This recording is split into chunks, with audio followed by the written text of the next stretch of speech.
Now then, how's it going? Welcome to Yellowbelly Presents. Today, we are joined by one of British theatre's most dynamic directors. A two-time Olivier Award winner, Tim Sheader is known for bold, emotionally rich productions like Jesus Christ Superstar, Into the Woods and Carousel. Many of them staged during his celebrated tenure at Regent's Park Open Air Theatre. The actor is definitely interviewing the director. I mean, if they're wise, they should be. Now taking the reins as artistic director of the Donmar Warehouse, he continues to push boundaries and reimagine what theatre can be. But there's a little bit of me that is actually thrilled, that goes, it's your own fault, Tim. Should have been there. Yeah. Should have been in the room. You should have been in the room where it was happening, and you weren't. And lucky for them that were.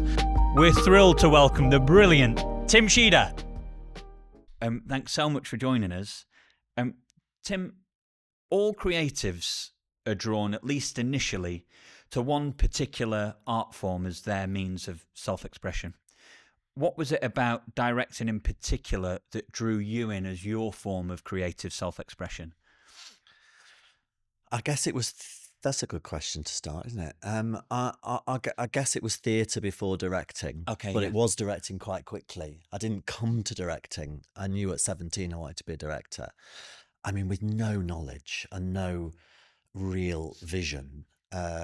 So theatre, just the usual, like all of us, experiencing it, and not through home, through school. And I love to talk about that, school, through school, I found my vocation. I found what my life was going to be, and more than my life, I found art. I discovered theatre and what art can be, and that was through school and through a school program of being taken to the theatre and then doing theatre, doing drama at school. As I say, that wasn't from home. It was supported from home, but the introduction came through school. So I guess went to see things. Joined the youth theatre I'm from Scarborough, at the Stephen Joseph Theatre, so Alan Ayckbourn's land, and was in plays and wasn't very good, but I think I was a bit precocious, and I think it meant so much to me at quite an early age. So I was quite bossy, and got a bit stroppy when it wasn't going the way I thought it should be going, rightly or wrongly. And then I I played quite a lot of big parts badly, although at the time I thought I did them rather well. And then I got cast in a small part, and I said to the teacher, I don't understand why I've only got 2 lines. And I was essentially in the chorus of a musical. And he said, I think that's why you've only got 2 lines. And I went, okay, see you at rehearsal. And I went and I observed, and I sat in rehearsals bored because I wasn't being used, but not bored because I was fascinated by everything. And I started directing it in my head. I didn't know what a director was. He was just the teacher telling us what to do. But I remember listening to what he was saying, agreeing or not agreeing, thinking, why is she doing that? Or she needs to put more stress on that word, and then that will be funny. And honestly, it was like a light bulb. That's a director. I want to be a director. Wow. I've never acted since. So literally since that show when I'm in lower sixth. And I didn't know what it meant to be a director. I didn't know I set about researching it on my own in the library, pre-internet. Encyclopedia Britannica, literally, and and the stage, going to the public library, because they had the stage in a plastic thing that you could open up, and there was one of those things down the middle of it to turn the pages. Wow. And I used to go to the library and read it, and obsess, and look for and see names of famous directors, and then research how they got to be where they were. So I came to it that way, I suppose. Indirectly, but it was a light bulb. Yeah.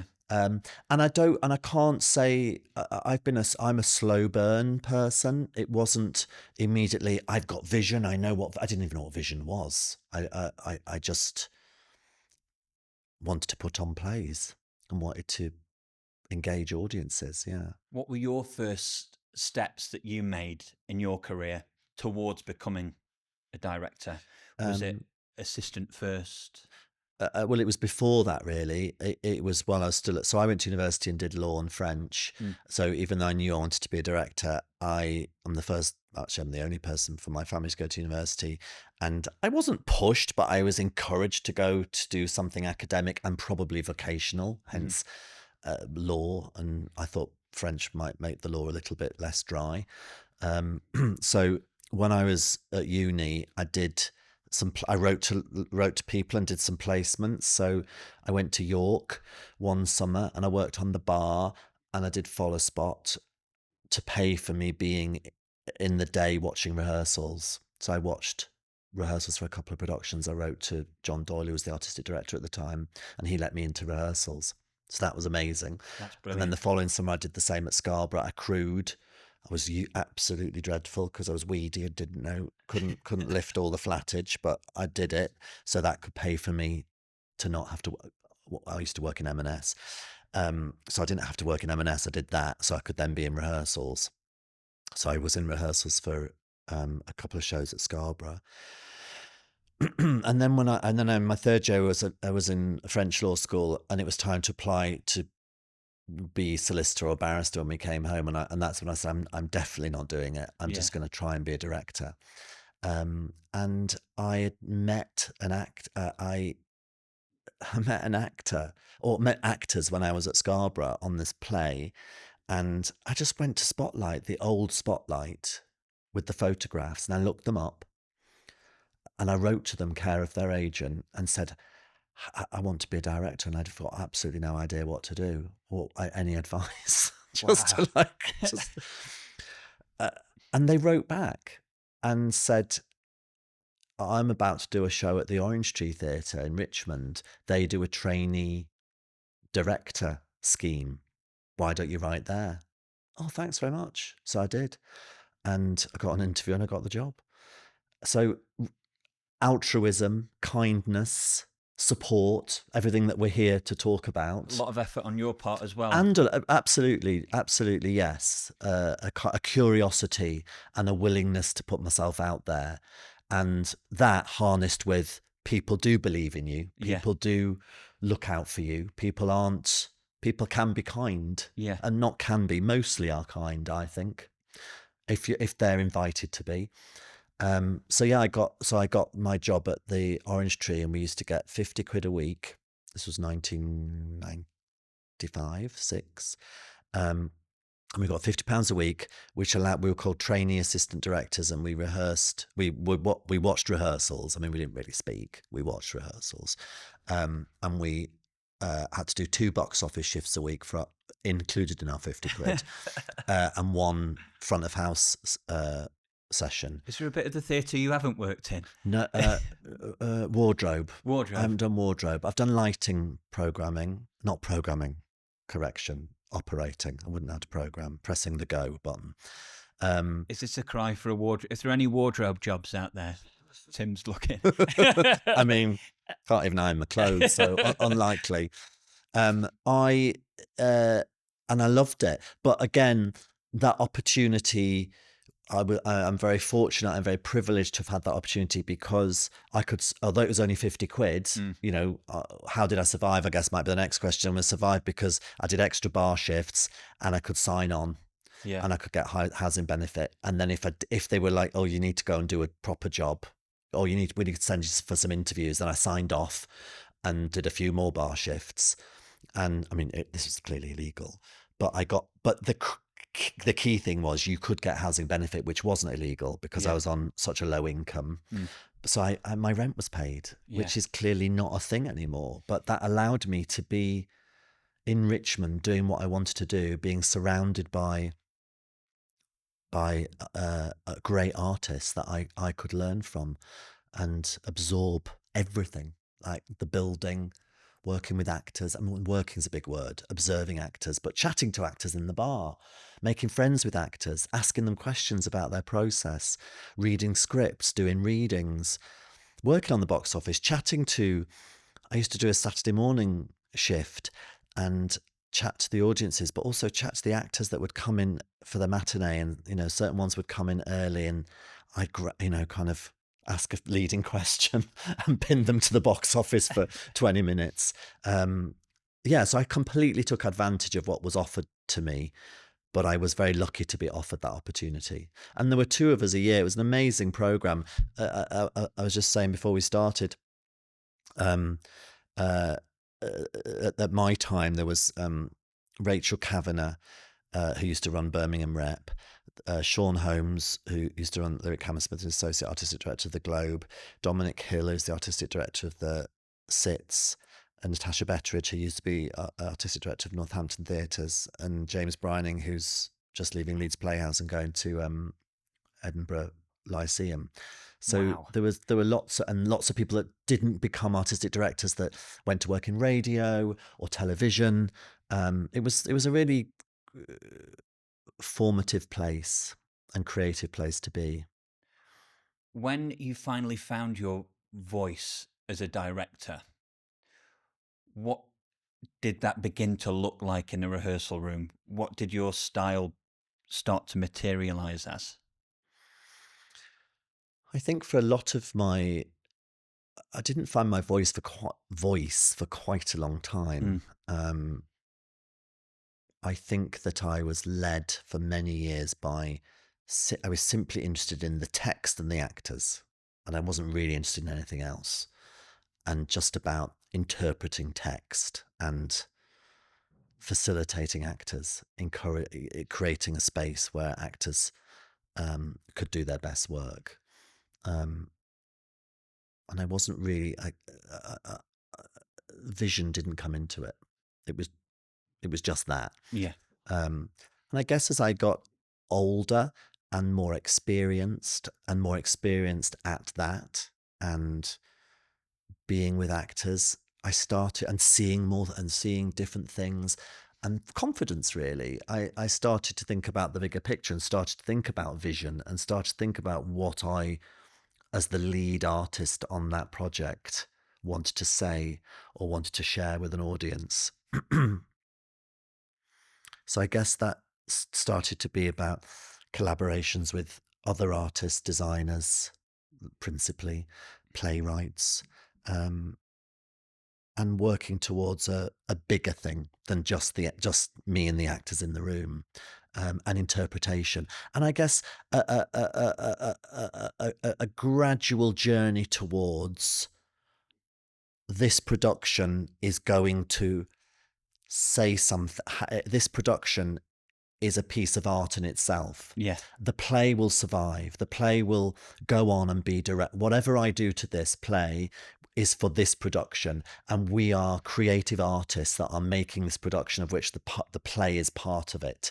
The play itself will survive, and you will go on and make another production of it that probably will be entirely different. And that was revelatory to me, and that's, I think, why I'm still doing it, because I enjoy bringing something to the table that will be for this version of the play, and the play will live on, but this version is going to be this that we're going to discover together, and owning that. And do you discover that privately when you're reading the play yourself, or do you discover that in the room during the process with the performers and the different departments that you collaborate with? I think it's a bit of both of those, or different on each project. Yeah. And as well as not just privately on your own, but in conversation with your fellow makers. Yeah. That might not be, which is before the actors have arrived. And some projects are a bit of all of those things. Some projects are led by one of those things. I would say more and more it's the first two, that it's me reading, identifying why, where, who for, and then collaboration with other theatre makers. And I think I mostly am going into rehearsals with a very strong idea of what this is going to be. In fact, it's being built, so it is, and that there is an idea there, and often, depending on what that idea is, then I would like to talk about that in auditions, so that there's an opportunity for the actor to make a choice. Do they want to go on that journey with you? Do they agree with what you're talking about? Are they interested in that vision? Does that vision speak to them? Because there's nothing worse than being in a room with people who don't buy into that vision for them or for me. So yeah, that might involve depending at what stage the vision is at. Does it always change? Yes. Is it absolutely fixed? No, because you're suddenly in a room. I mean, a play really, really doesn't come alive for me until I'm in auditions and I'm hearing people speak it, because you read it in just a singular way. Yeah. And all your other collaborators are amazing, but they're not actors. Yeah. And you sit down in an audition and you go, oh yeah, that's it, right? And some people don't like that a director's figuring it out in the audition, because perhaps they feel a bit used. Yeah. I think it's the opposite. I think that actors should celebrate that is their enormous skill and their part in the process. Everybody, you can't help it, because everybody can't get the job. But 5 people might read for a role, and all 5 of those people ultimately might be contributing something to that production, but only one of them will be in it. I don't know. I don't know whether that's right or wrong. I don't know whether I should even be saying that. I don't know whether, it's uncompensated work, isn't it? But it's also just a dialogue. Yeah. And one audition is a start of a relationship with an actor and an artist and an ongoing conversation. And someone doesn't get a job, and by the way, that can often be the director that doesn't get a job, who's just in conversation with the producer. We do the same things. We go in and talk about our ideas, or we talk about our understanding or reaction to a play, and then we don't get the job. But that's an ongoing conversation. But I think there's a positive in that person, I remember, they're not going to get the job for a variety of different reasons, but they may have unlocked something for me, and I will always remember that, and I'll remember that performer and that what that day was. Works both ways as well. I think actors who might not necessarily get the job can get something from you or the casting director that's asked them to think about the text in a way that perhaps they haven't thought about it. And okay, they might not have got that job that time, but like you say, they've started a relationship, a conversation with you guys that might be the next time or the time after that. 100%. An audition is a 2-way thing, isn't it? Or a 3-way thing with the casting director. But it's a conversation more and more these days as well. It's a conversation, and the actor is definitely interviewing the director. I mean, if they're wise, they should be, because that person's going to because we love what we do, and what we just said before off microphone before we started, it's everything for us. And so that director is going to set the tone for the next 3 months of your life, or more.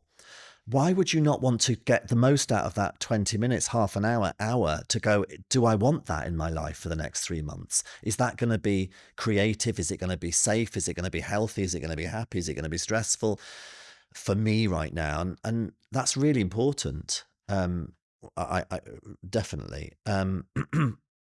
Is there an element of direction that is the most creatively fulfilling to you? Is there an aspect of the work that you always particularly look forward to the most? Yes, that's a good question. I do like casting. Yeah. I do like designing. I do love going to a studio and taking looking at references that they've got, me taking references, going online, looking at stuff, reading stuff. I'm not very good with digital model boxes and 3D renderings. I need to be able to move. I'm the worst. They hate me because I'm the person that puts a clumsy hand in and moves it round and touches it and goes, what if it's yellow? Or cut it in half. I love that. It was just playing. Tactile. It's like being at school. It's like being or crafting at home. It's just amazing with amazing artists who do that brilliantly, that's their job. And I'm there in conversation with them. It's amazing. I love it. I don't like first days. I don't really like first weeks. I think I like it in the middle of the process. I love previews. Do you? Yeah, What is it about I know how previews? to work. I know how to do previews. My shows aren't ready till press night, Yeah. if they're ready. I love previews. It's terrifying and scary, but we're addicts, and we're addicted to this adrenaline because Yeah. it's aging me. It's not great for my health, but I'm addicted to it. And that feeling of terror in front of an audience, but what you learn in front, I love it. I love the fact that I've sat there for 5 weeks and we've gone down this road, then we've gone down this road, and we listen to this and we listen to that. And then we sit down with, it's at Regent's Park, it's in daylight with 1,300 people. So it genuinely is terrifying.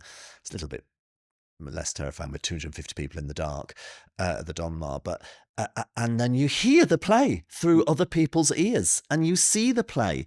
And it's like sometimes it's like you've taken a blindfold off or you've taken earplugs out of your ears because you are, and I think the actors are aware of some of it. They're definitely attuned to it later on, but early I'm not sure they are as much as we are. And we're there and you're just listening to the play in a completely different way. And sometimes there's a light bulb, sometimes there's a massive tick, sometimes there's a massive cross, sometimes there's a question mark of it's not working, and I don't know what the answer is, but that's definitely not working. Yeah. But it's exactly the same as we did last night with no audience at the dress rehearsal, and I thought it was fine. Yeah. And tonight, it's not fine because they're telling me it's not fine. And it's the audience is the only difference between the dress rehearsal and the preview in terms of discovery. Like you said, you're watching the same show the night before. It's definitely the audience, and that works 2 ways, doesn't it? Because there are some actors that do something very different in front of an audience that you have not seen in a rehearsal room. Do you like that or not? No, I don't. I think it's unnerving. Yeah. I think it's sometimes not fair to the other people because it's like, oh, right, that's what we're going to be doing, is it? And it's usually, by the way, great what they're doing. Yeah. But it's their process is different to other people's process, and then suddenly, whoa. And always, and definitely musical theatre, it always ramps up in front of an audience. Always. Yeah. But more importantly than that, I think it's how the audience are listening to the play, looking at the play, and you're beat by beat, and it can be cringeworthy. And it often is cringeworthy. It's especially cringeworthy at Regent's Park if you've had 4 days of rain in tech and you've barely done it. But you learn a lot, and then you go home. No, then you go to tech notes and people want to say, oh, should that cue be a bit earlier? Oh, I've absolutely no idea whether that cue should be a bit earlier. Does the play work is the question we should be asking. Yeah. Or does this vision work? Or, we'll get to that cue, but let's just stop right now and go, have we set this in the right time? Because guys, it's not too late. We can change this because I've got a real question mark and I think it shouldn't be set in this period. Big fundamental questions like that. Can you make changes that drastic? You can. And you can if you're the artistic director. It depends what they are. Yeah. I'll tell. Yes, it's exciting, and not every. And I am a director and a producer that will encourage directors to do that. Takes a lot of courage. Be bold. It does take courage, because it's easy to hold on to what you've got and what you've rehearsed, because you've then got to go into a room and convince a lot of people to let go. Yeah. Take a deep breath and let go, because when you thought we were going there, we're actually going there. Yeah. Depends what it is, depends what day of the week it is, depends in where you are in the process when you're having that revelation. And it's not laziness, it's not having not done the work, it's literally being in the moment and living and making the art with the audience. And why would you not do that? And why, as a producer, would I not encourage people to do that? I did a show at the Young Vic a very long time ago. It was the beginning of David Land's tenure. And he came to, I can't remember the days, but it was over a weekend, and he came to it was in the studio. It was the first show in the reopening of the studio, one of the studios. It was the beginning of the Genesis program, and David came to the dress rehearsal as the artistic director, and I said to him afterwards, I'm really sorry, it's terrible. It's awful. I'm really sorry, I think I should just go. In a kind of dramatic, youthful way. And he said, yeah, it's not great. What, do you know what's wrong with it? I said, I totally know what's wrong with it. And he said, what is it? And I listed what was wrong. And he said, and he nodded wisely. And he said, now how would you fix that? And I said, I knew how to fix it. And I said, I'll do but. And he made that, and he went, yep, we're going to do all that. I said, well, we can't. How can we do that? It's like Saturday tomorrow, and the paint, it all needs to be purple. I mean, whatever it was. And purple was involved, I remember that. And he said, we're going to do that. And he found overtime, and he asked the product. I don't know how he did it. I was young, I was scared. But now I'm thinking about it off the top of my head, clearly production management and stage management facilitated it and figured out the hours. Overnight. And overnight, and it was over a weekend. And the whole show radically changed. Now, it isn't always that binary that oh yeah, I know what to do. Yeah. So, sometimes it takes 3 or 4 days, but I love it. And I love going home, and it's gut-wrenching. You feel sick. You don't eat. You sit on the loo. You look at you watch and go, oh my God, this idea has got to come to me. Those actors are going to be in the room at 1 o'clock, and this is my session to make this work, to solve this, because I know they know that isn't working. How are we going to do it? And then you got to get all your notes together. You got to go and talk to your creatives about, see if they've got any ideas. But oh gosh, when you all come together and find it, and then you go into a room and you look at these wonderful people who ultimately are the people that will have to go out tonight and do it, because I won't. I mean, I would say it's potentially as scary sitting in the dark without any agency whatsoever, watching it, surrounded by people talking about it that don't know necessarily that you're involved at all. Indeed, and judging it, or we believe they're judging. Well, they are judging it. Why should they not? But these wonderful, brave people who 9 times out of 10 will go, I'm with you, boss, let's go. Yeah. That's wonderful. Yeah. It's and then you have and then you just, and it isn't necessarily that it's going to succeed, but you know what you're doing, and we all know what we're doing, and we all know what the goal is. That's when it works. That's when it doesn't need to be successful. We all need to know the piece of work we want to make, and that might land or it might not. But when we're all doing it, and the pressure of those moments, and it is pressure, and it's pressure on everybody, and we all behave differently under that pressure, and that hour and a half that you got to wait then after finish the preview rehearsal till the show starts, which is agony for me, because you're thinking, have we done the right thing? Yeah. Will it land? Oh gosh, I wish we didn't have to do the show tonight and we could just practice it again. And then the audience come in, and sometimes it works and sometimes it doesn't, and you just have to hold your nerve and craft it and chip away like it's a block of marble, and you're creating this thing together. That, I think, is my favourite bit. But there's something also paradoxical about that, because it's also really terrifying. But you're in it, and you're working fast, and your brain, you're in it, you're living it. And the actors are with you. At the beginning of the process, you've been working on it for a year, and the actors suddenly arrive and they've got to get up to speed. Yeah.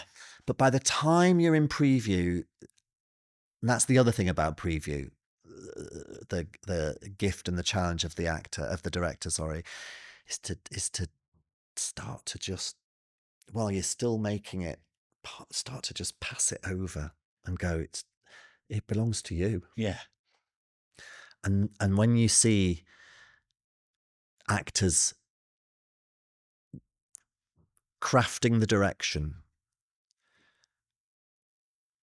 but filling it with their own imagination and life and decision making, that they're not stopping in rehearsals to look for approval anymore, or to say, is that what you want, or am I going in the right lines? They just know that we're here now. It's my job to own this and to make decisions. That's wonderful.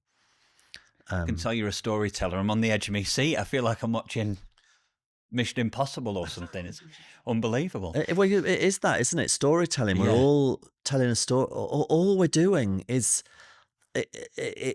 storytelling together. Yeah. Like this, live. That is what we're doing. Because you're actors, you do everything. I just direct theatre. But I can't compete with Netflix. Yeah. You know, I love going home and watching Netflix. I can't compete with that, but I can in one way. Yeah. And that is, we're going to all come in together. And it could be a famous film star, it could be an actor you've never heard of, and we're going to come into this space and we're going to sit down and we're all going to turn our phones off at the same time. At the same time, as a collective agreement, we're all going to silence our phones. The people who are going to tell the story, the people who are going to listen to the story, someone is metaphorically going to lock the door because you're not going to go. Because there's these agreed rules that we sit there. The door gets locked, the lights go down, someone walks onto a stage or into a space. We take a breath and we lean in and we wait, and then that person speaks or sings or gestures or drinks a glass of water or does something, and we're off.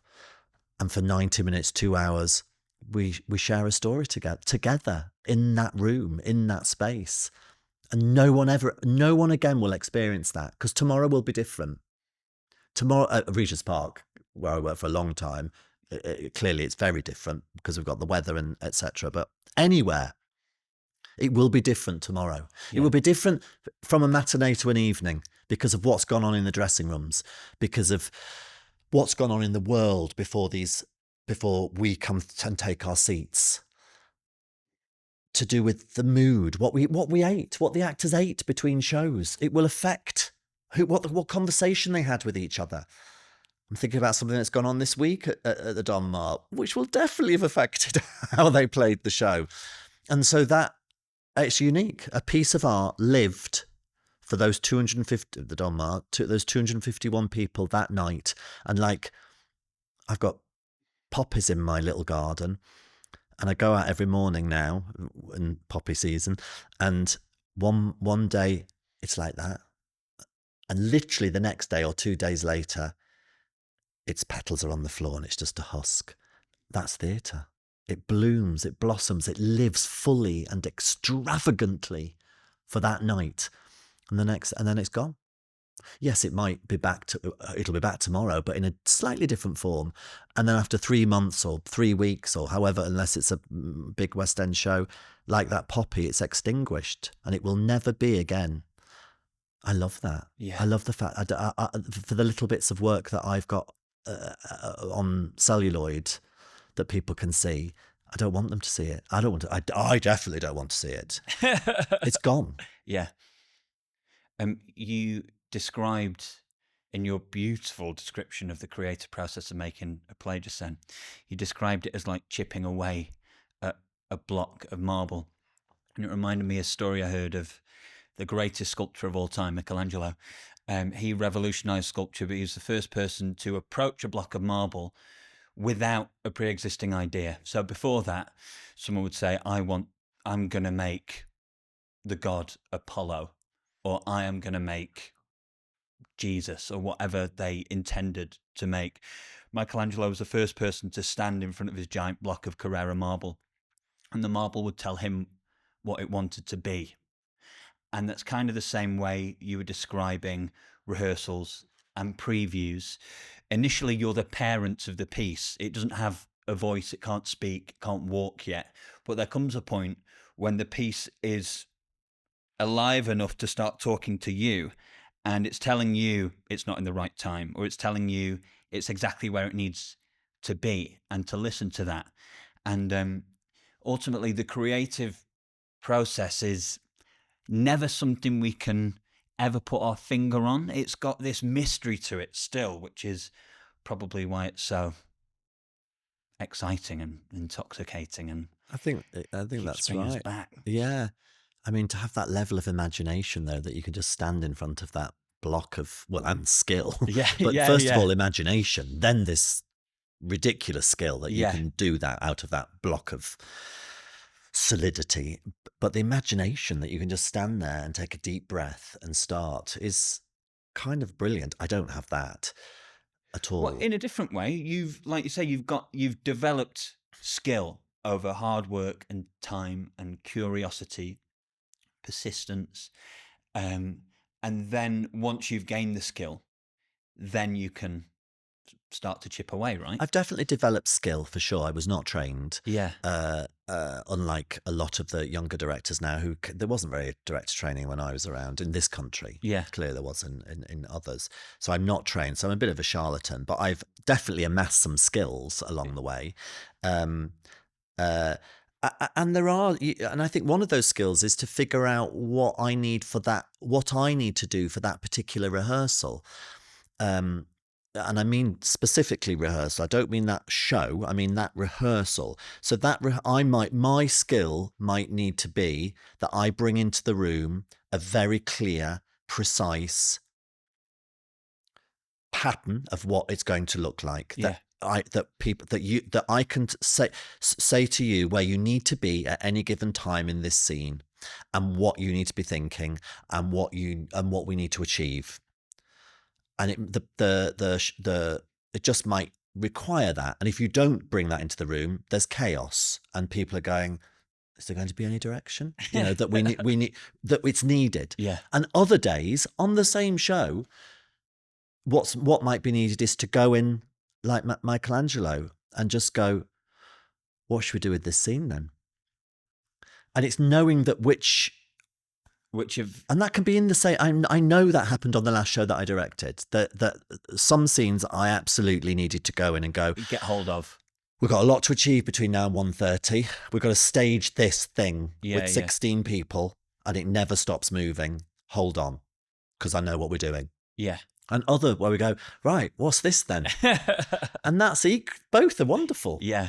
I actually think sometimes, now I'm going to slightly maybe retract what I just said, that what's this scene then is actually the easier version, because you can just play and find it, usually with these amazing people who, you know, are going to use their imagination. And sometimes you're asking them not to use their imagination, you're asking them to use other skill sets that they have to learn this piece of staging or achieve this action that's being directed.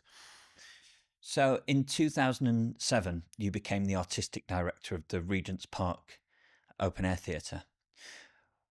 What, in your early days, did you discover were the main differences between being a director and being an artistic director? Yeah, it's a completely different job. And I don't think I knew that when I went into it, but I definitely know that now. It's being a producer. And people always don't know, and lots of people don't know the difference between a director and a producer, do they? And to me, it's really clear, because you are being an artist as a producer and as an artistic director, but you are a manager. I mean, we are a manager as directors. Yeah. If you actually break it down, we are line managing the people that are in that studio with you. We are line managing the creative team. But it doesn't feel like that. They're just your pals. Yeah. But you become a manager, and it's understanding what that is and what that entails, and what different parts of your personality might be used, and what you need to skill up on, which is quite a lot. For me, it was really slow, and it was really gradual, and it's absolutely reliant on the relationship if you're in that relationship with your co-chief executive director. That partnership is crucial. I've worked with 3, and I've always been joint chief executive. I would never want to be sole chief executive. Would not want that responsibility. It's too big. But neither would I not want to be chief executive. Yeah. I want to be in that sweet spot of co. So that relationship is critical. And understanding what that relationship might be, and your place in that relationship, and who's going to hold what, and who's going to drive what. Excuse my ignorance. What's the difference between an artistic director and an executive So the well, I guess Chief director. we lead on the art, Yeah. and they lead on the commerce Okay. and the business. Got you. But we both absolutely do both. Yeah. An AD needs to understand the business, needs to be able to read the spreadsheets, needs to be able to have strategic vision, Yeah. needs to be able to get involved with HR and understand the business model profoundly, because that has to affect the art they're going to put on stage.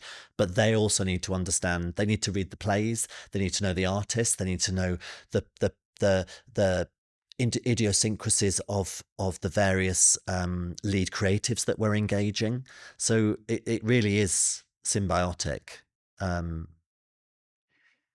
sounds like a really healthy working relationship when it's not two separate departments that perhaps don't communicate very well or don't really understand what one another does, but it's two departments that some people might think are the opposite of one another, business and art, but actually are working to the benefit of one another and working together.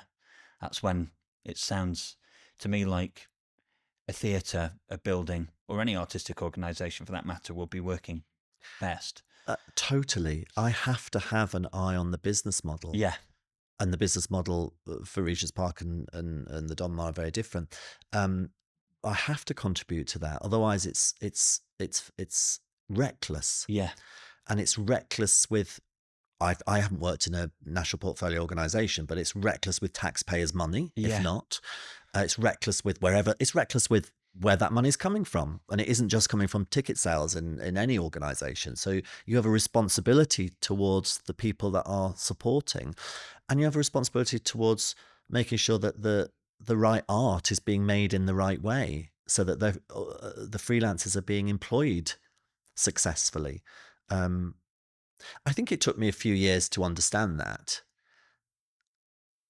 And now I am embedded in it and have been for a number of years. And I think it is the major difference. The difference of being an AD is not, oh, you get to choose your own the plays you want to put on. You get to, it isn't, because actually you do, but often you're kind of last in the programming schedule, because you're facilitating other people and you're the movable part because you're there full time. Do you, in some ways, miss the days without all the added responsibility? Yes, many days. It's a lot. Yeah, I can imagine. And it's a lot right now. It's been a lot for the last 5 years. So there are many days that I feel that, There are many privileges with that job. Yeah. Many. And I don't take it for granted. I'm incredibly lucky to have I was incredibly lucky to have the job that I had. I was doubly lucky to be invited to have a similar job in another theatre. It's a lot of responsibility, though. But it comes with responsibility that I take very, very seriously. And yes, that can weigh heavy some days. When it comes to the big artistic vision of a venue, do you have a grand vision that you want to achieve, or do you just think of it in smaller terms of, I just want to put on 4 good plays, and whether they chime with one another or have a greater purpose, that doesn't matter? Or do you think on a larger artistic scale when you're programming? Well, we're encouraged to think on a larger artistic scale. It's not easy thinking strategically like that about art, when ultimately you just want to, we all have to write our boilerplate and our mission statement. You just want to put on great work that people want to see. But you are obviously, for me,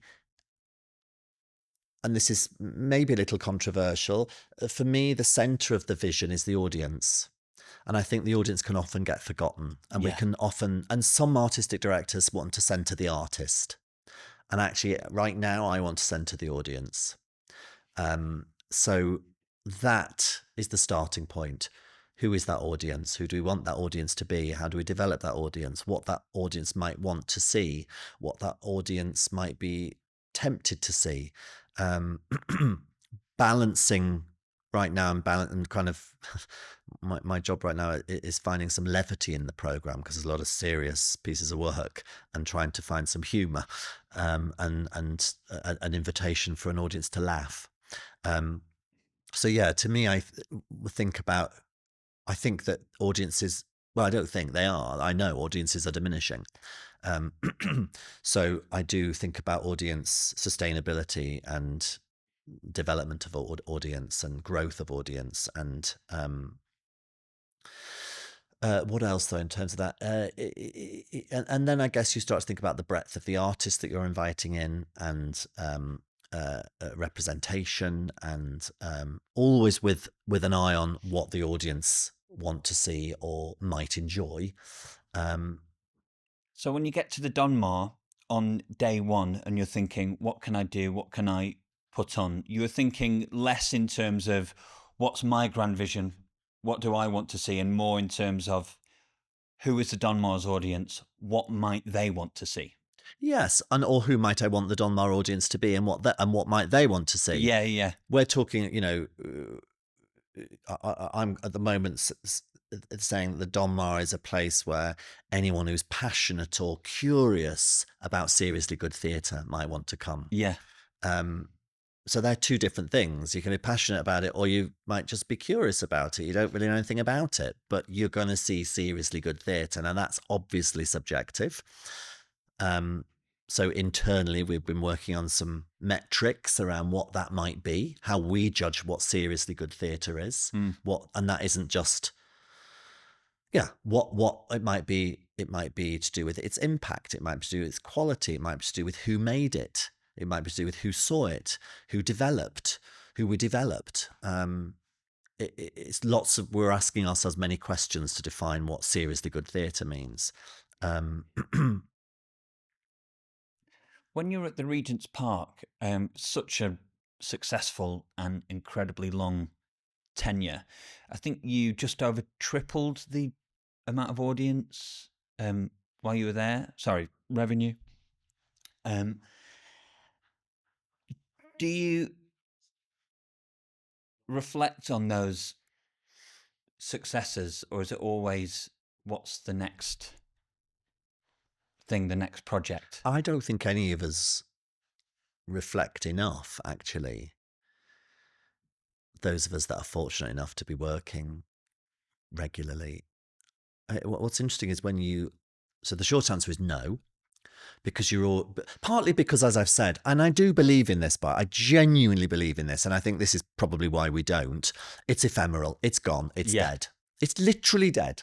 Let's move on. Yeah. It's the beauty of theatre, isn't it? Oh, I think it's wonderful. The text lives on, but the production's gone. Gone. And if sometimes if I haven't seen a really hit show, Oedipus, I had to text Rob Ike to say that I hadn't seen it and I missed it. Yeah. And it was, I tried to get a house seat over Christmas, and someone was on holiday and didn't reply, and I didn't get there because I was online and there was no seats, and I missed Oedipus, and I really, really, really wanted to see it. And I was pissed off and angry with myself. But there's a little bit of me that is actually thrilled, that goes, "That's your own fault, Tim. Should have been there. Yeah. Should have been in the room. You should have been in the room where it was happening, and you weren't. And lucky for them that were. And it just reminds me about what it was. I missed that Oedipus. I was never there. But I could tell you a million other ones that I was there for. Yeah. And that you weren't there for. Someone last night at a fundraising dinner that was at Judi Dench and Ian McKellen's very famous Macbeth that was at the Donmar when it was RSC, before it was Donmar Warehouse Theatre Company. I was dragging stuff out of him about what it was like. I've only seen it on a very crappy VHS. Do you know when you apply for another job? So when I applied for the Donmar, you do reflect, because you've got to sell yourself on a CV. You've got to do a CV, and you've got to write a million words about why you're the person for the job. Yeah. Which is, you look at that blank piece of paper, talk about blank things, no imagination is fired in those moments. You look at it and go, I've no idea why I should be doing this job or why you would want me. And then you do, but you're forced to. Yeah. Because if you're going to apply, you got to show your colours, and you got to, and you can't show them to other people till you've looked at them yourself. So you do have to look at you do have to open the cupboard and have a look in. When you did look back and reflect on your tenure at the Regent's Park, what do you think the reasons behind your amazing successes over such a long period of time there were?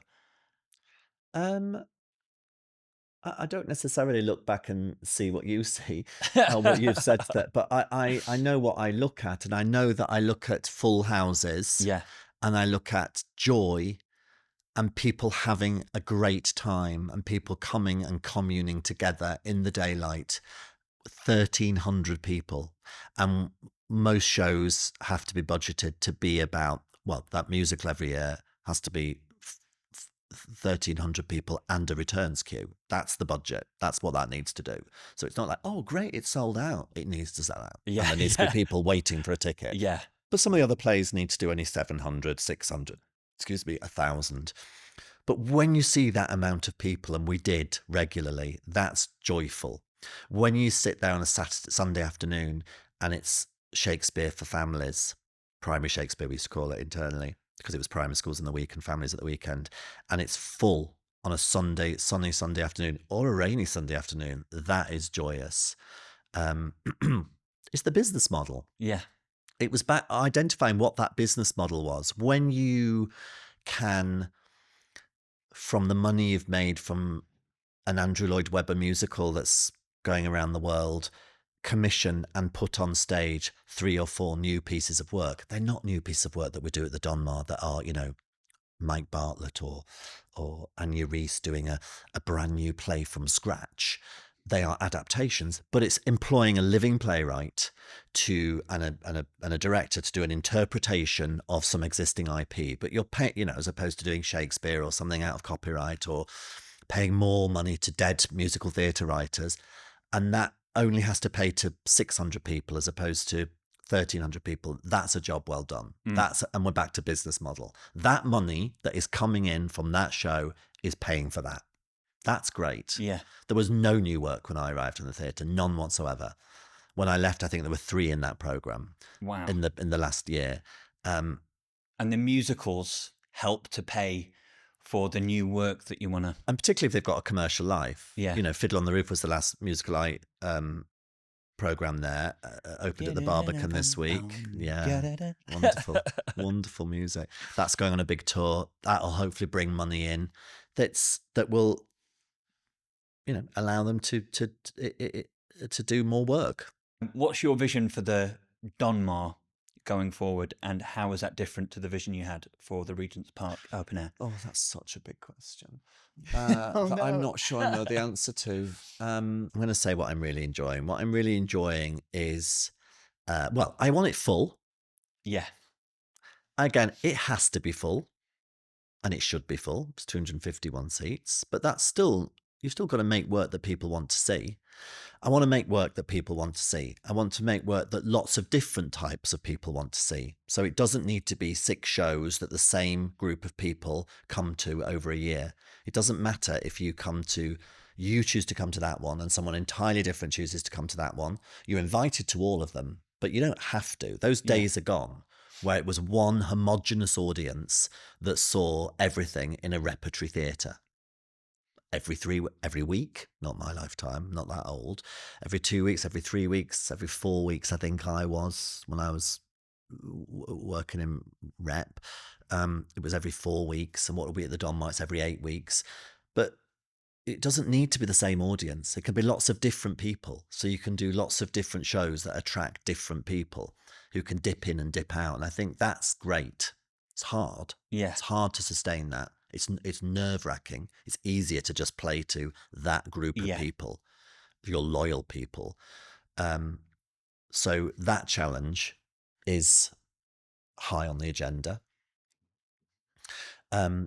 I get to have these amazing conversations with amazing artists for work that you just couldn't program at Regent's Park because it's 1,300 seats, and this is only 251 seats. So you can do so much, and it's inside, and you can control the light and the sound. Yeah, that so helps. You're speaking to some of the same artists that you spoke to at Regent's Park, but you're asking them to use a different toolkit. Doesn't chuck it down at the Donmar. No, it doesn't. But it has other things.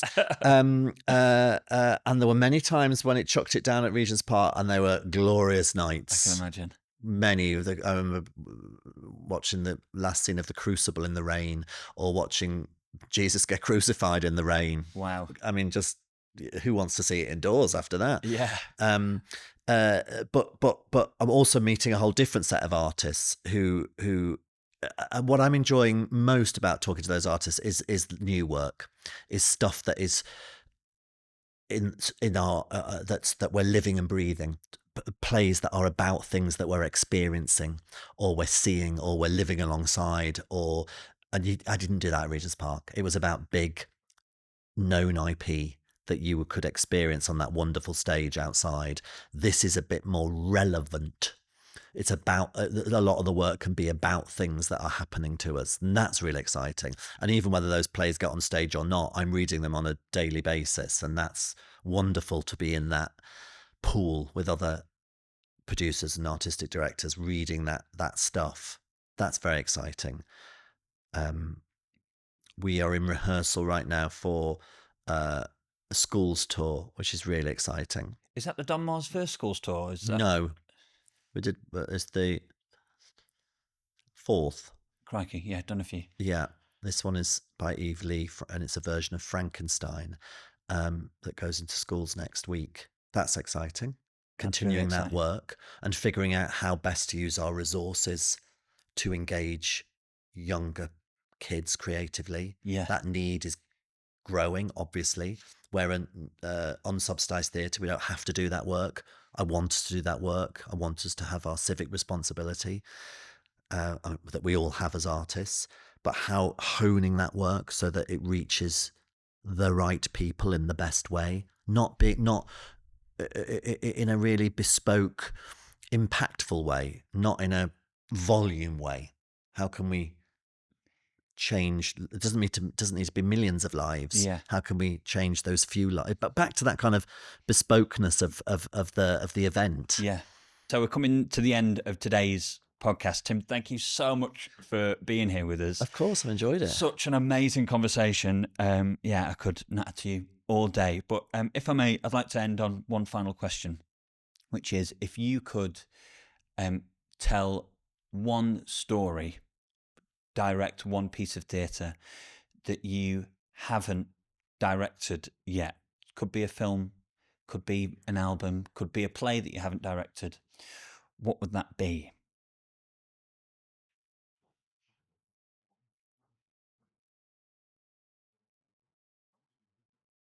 Oh, there's loads, obviously. I would like to direct Sweeney Todd, along with 55 other directors. I want to do a new play, and I don't know what. I'm doing one next year, and I haven't directed a new play for a very long time, but I'm excited about that possibility. Working with a writer, a living writer, on a play that's from scratch, that's not an adaptation of something. That is a skill set that I haven't used for a while. Yeah. And needs practice and feels quite scary. Directing Sweeney Todd doesn't feel scary. It feels exciting. Yeah. And I don't know what it would be, but I know I'd find something. And I suppose that is a good. I suppose I'm taking that question as that I could list many things, but actually those two things, Sweeney Todd, I know I could have a good go at Sweeney Todd. You might not want to see it, but I'll find something interesting because it's genius and there's lots to do in it, and I have a skill set in that area.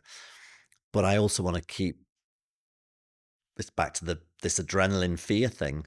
I haven't directed a new play in a while, and I want to be with the playwright working on a play that is about what's happening now to somebody somewhere in the world.